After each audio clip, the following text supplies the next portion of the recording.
Let's react to this woman who reveals your wife's darkest fantasies.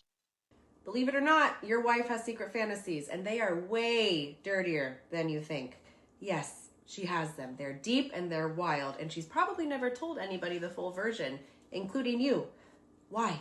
It's very simple. Society has drilled into her head for years that good women don't think like that. But the truth came out decades ago, back in the 70s. One book blew the lid off. My Secret Garden by Nancy Friday. She collected hundreds of real women's anonymous fantasies, and they were wild, like being dominated, being with other girls, group sex, strangers, and stuff that made people's jaws drop. This confirmed that everyday women fantasize just as intensely and often darker than men. The book sold millions. Women read it in secret and realized, I'm not weird, I'm actually normal. And fast forward to today, that hunger never disappeared. That's why 50 Shades of Grey outsold the Bible in just a few years. Over 150 million copies total for that series. Isn't that telling you something? Yes, I know your wife might look like the perfect partner, sweet, supportive, and maybe even the good religious wife. But late at night, those spicy thoughts, they creep in. And before you think, nah, not my wife, just remember this. She probably had a bad boy before you that you will never know about.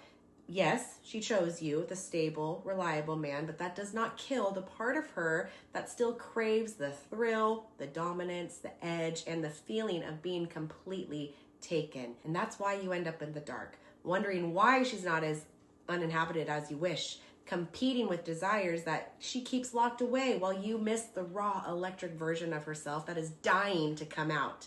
Now, please understand that this is not about being disloyal or unhappy with you.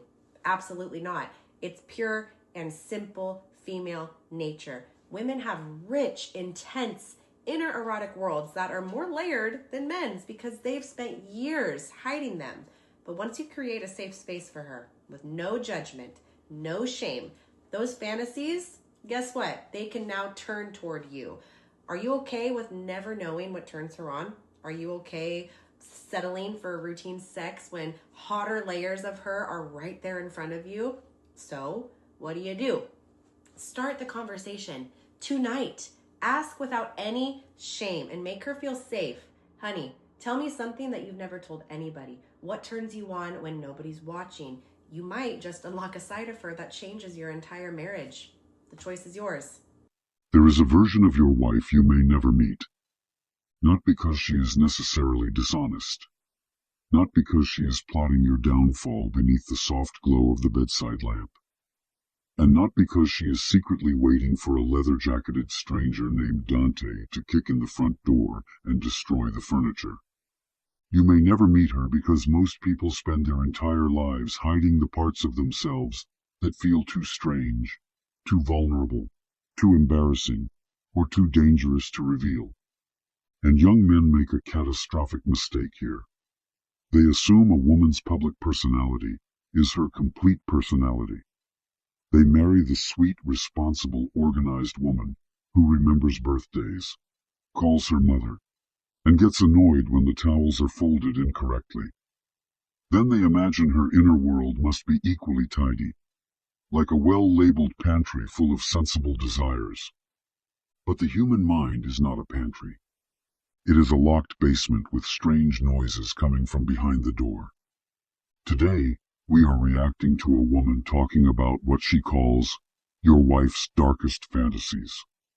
Now, immediately, we have to separate genuine insight from the internet's favorite sport, turning ordinary human sexuality into a conspiracy against men.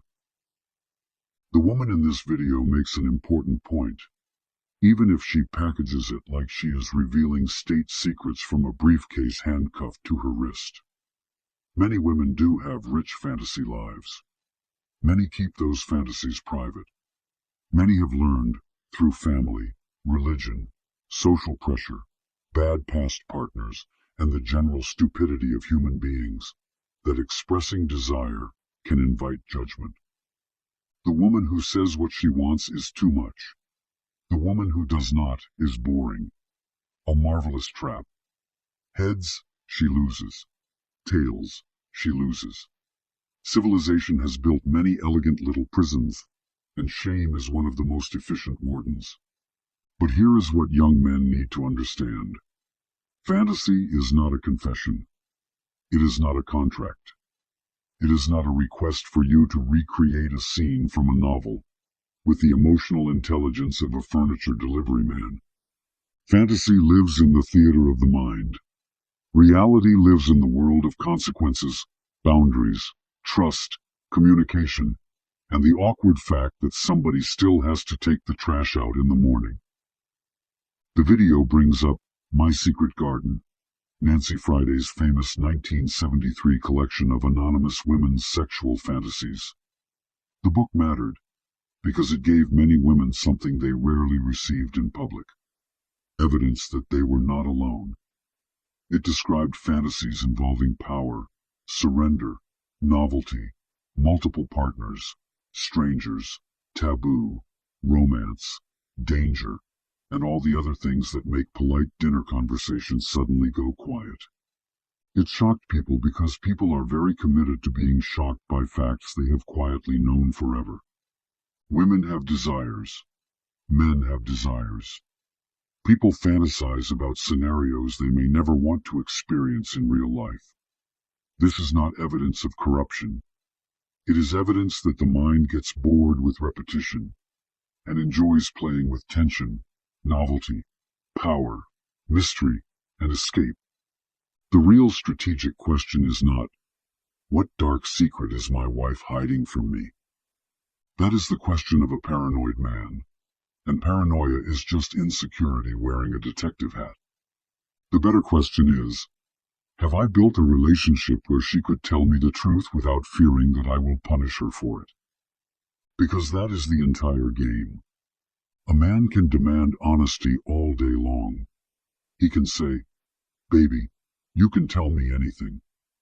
Then she shares one vulnerable thought, and he becomes a wounded Victorian duchess, staring into the middle distance, asking whether she ever truly loved him. And then he wonders why she stops opening up. Young men, listen carefully. You do not get to ask for truth if your ego turns every answer into a crime scene. You want a woman to reveal something private? You must become emotionally safe enough to hear it. Not passive, not spineless. Not the kind of man who agrees with everything because he is terrified she will leave. That is not safety. That is weakness with good posture.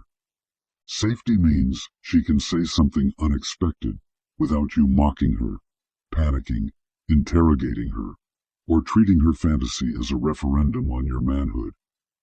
If she says she finds confidence attractive, do not instantly conclude you are inadequate. If she says she enjoys the idea of being pursued, do not become a stalker in a nice shirt. If she mentions a fantasy involving dominance or surrender, do not interpret that as permission to ignore her boundaries. The idiot sees a word and charges ahead. The intelligent man asks questions. What does it mean to her? What part is exciting? Is it the intensity, the trust, the novelty? The feeling of being desired, the ability to let go of responsibility, the sense of being chosen, the escape from routine. Because two people can use the same word and mean entirely different things. This is where the video is partly right and partly drunk on its own drama. It says women may be drawn to the thrill, the dominance, the edge. Sure, some are. Others are not. Some women want romance. Some want tenderness. Some want novelty. Some want laughter. Some want to feel worshipped. Some want to be left alone for 12 uninterrupted minutes because they have a job, children, a mortgage, and a husband asking why she is not as spontaneous as she was at 23. Do not reduce women to a single formula. The man who believes he has decoded all women is usually the man being quietly managed by the first woman, who realizes how badly he needs to feel clever. And let us address this poisonous little phrase. She probably had a bad boy before you. that you will never know about. Perhaps she did. Perhaps she did not. Perhaps she dated a man with a motorcycle, poor impulse control, and a podcast microphone. That does not mean she is secretly longing to return to him. It means she had a past, which is an alarming discovery only if you expected to marry a woman who was manufactured yesterday. The insecure man obsesses over ghosts. He competes with men who are gone.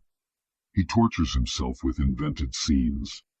He asks questions he does not actually want answered, then sits alone afterward, as if he has been assigned to investigate his own heartbreak.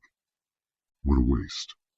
A woman choosing a stable, reliable partner is not evidence that she has settled while secretly craving chaos. Stability, when it comes with confidence and vitality, is attractive. The problem is that many men confuse stability with predictability, and predictability with complete surrender. They become domesticated in the worst sense. They stop flirting. They stop paying attention. They stop having their own ambitions, their own edge, their own independent life. They become available at every moment, emotionally transparent in the least compelling way, and mildly resentful when their wife does not look at them like a dangerous stranger from a romance novel. You do not need to become a bad boy. Most so-called bad boys are simply unreliable men who have mistaken dysfunction for mystique.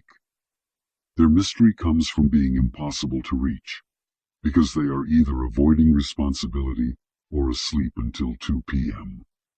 That is not power. That is a scheduling problem. What creates attraction over time is not cruelty, manipulation, or making your wife insecure. It is retaining a sense of self. It is having standards. It is being capable of surprise without becoming chaotic. It is having a life that does not collapse into orbit around her moods. It is showing interest without begging for validation. A 2020 study published in the journal Social, Psychological, and Personality Science examined sexual communal strength in relationships, the degree to which partners are motivated to meet each other's sexual needs, and found that greater sexual communal strength was associated with higher relationship and sexual satisfaction. In plain language, couples tend to do better when each person cares about the other person's desires, not merely their own ego, their own performance, or their own scoreboard. That is the part the sensational videos leave out. The most effective lovers are not mind readers. They are not performers reciting lines from a handbook. They are observers. They are curious. They notice what changes in their partner's voice, energy, confidence, and comfort. They understand that desire cannot be extracted like a confession. It has to be invited. And that invitation begins with a conversation. Not tonight, necessarily. Do not watch this video and then march into the bedroom with a legal pad and say, "We need to discuss your darkest fantasies." That is how you turn intimacy into an HR meeting. Instead, create a moment without pressure. You might talk about a movie, a book, a scene, a celebrity, a general idea. Ask what she finds interesting, exciting, or overrated. Be playful. Be calm. Be prepared for the answer to be less dramatic than you imagined. Maybe her wildest fantasy is being taken somewhere beautiful without having to plan it herself. Maybe she wants more romance.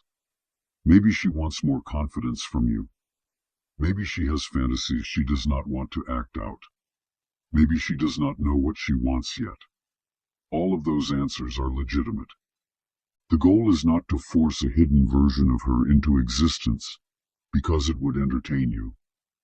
The goal is to discover the real person you married, including the parts that do not fit your neat little story about who she is. Here is your homework. For the next week, stop making assumptions about what your partner wants based on stereotypes, old internet advice, her past, or your own insecurity. Observe her. Notice what makes her relax, what makes her light up, what makes her withdraw, and what conversations create closeness rather than tension. Then, at the right time, ask her one simple question. What is something you wish I understood better about what makes you feel desired? Then shut up. Do not defend yourself. Do not rush to explain. Do not turn it into a trial. Listen. The man who can listen without crumbling has access to knowledge that the loudest man in the room will never receive. If you like this video, subscribe. And subscribe to my other channel, Ex-Pimp Explains Women Masterclass, where we go deeper into attraction, relationships, social dynamics, and the hidden patterns that determine who leads, who follows, and who spends 6 months confused by a 2-word text. And comment below. Do you think couples become less honest about desire over time because the desire disappears, or because they become too afraid to reveal what is really going on in their minds?